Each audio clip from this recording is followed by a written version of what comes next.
Yeah, and there are companies, a number of companies, Palantir comes to mind, but companies that can help pull all those data sets from disparate sources together and make them help facilitate that interoperability that I think we all agree is a necessity. My last question is just, and again, I still have at home my Landsat, the first book of imagery, I think it was 1974 it came out, and I just couldn't believe it.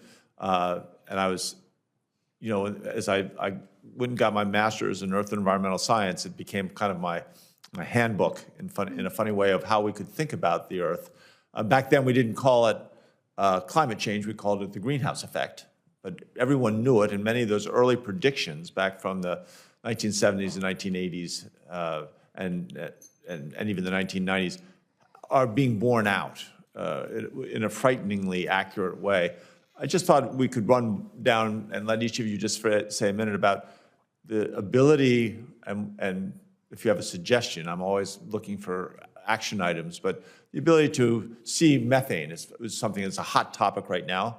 But it's not just methane, but the ability to really begin looking at this Earth as an organism that breathes and inhales and exhales, and what we need to do to be able to, part of this is communicate to the American public that this pollution is going to have real effects, but part of it is actually measuring it in such a way that we can respond to it. So I'll give you each 30 seconds or 40 seconds, because I think otherwise I am going to get shouted down by the powers that be.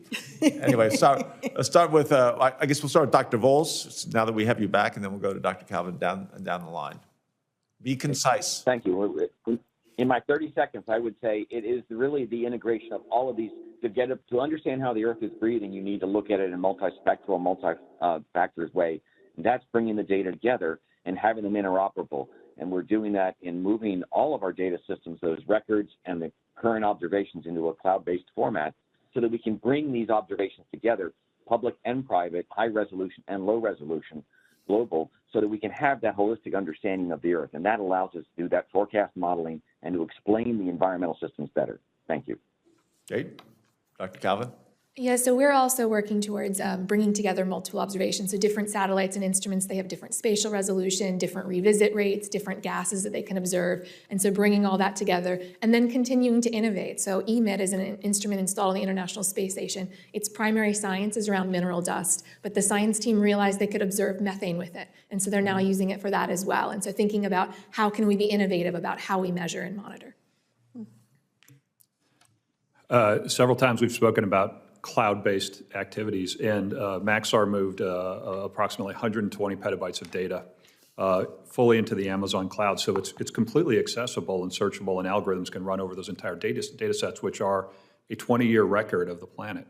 The next big change now is to take all of the other data sets and position them geographically in an area so that they can all be run with algorithms across the same data set. So taking 3D precision data registration techniques, taking multiple sources of data, all getting them into that cloud infrastructure so that then the data structures can be useful to do things like predict methane detection, to do all the things you want to do with it. So that's the next big revolution.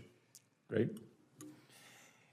So Landsat has been this independent, unbiased witness for the last 50 years to all the changes that have taken place on Earth, from 4 billion people to almost 8 billion people, and all the changes associated with that. It's a marvelous time series data, and the next big revolution is to be able to mine data sets like that. First of all, maintain those data sets. So 50 years from now, we have 100 years of observation data. But also to mine that time series using artificial intelligence and machine learning to understand what happened before and how that brought us to today, and make projections about where that's going to take us in the future. Great. And I would say it requires that we continually look at all the relevant parameters of the Earth system. It isn't just watching it rain. It isn't just watching it flood. It's all the pieces of it, and integrate them. And doing so requires looking in parts of the electromagnetic spectrum that our eyes can't see. So it may not be something visible but it's there. Water vapor is not something we really see, but understanding its content and quantity and movement is critical. So integrating all the parameters within the Earth system and observing in a sustained and continued way. And as far as communicating goes, I would just say make what is not visible to people visible. It's hard, as I said, to see water vapor, but there are animations, there are ways of depicting the moisture in the air that can really speak to people, and the agencies, I think, do a good job of that. We just need to continue to get it out there. Great. Well, thank you all, and I apologize. I could sit here, obviously, for an hour and go nothing I like more than getting a little more granular on some of these issues, and having you all in one place it is exhilarating. So I have a number of other questions. I'm going to put them.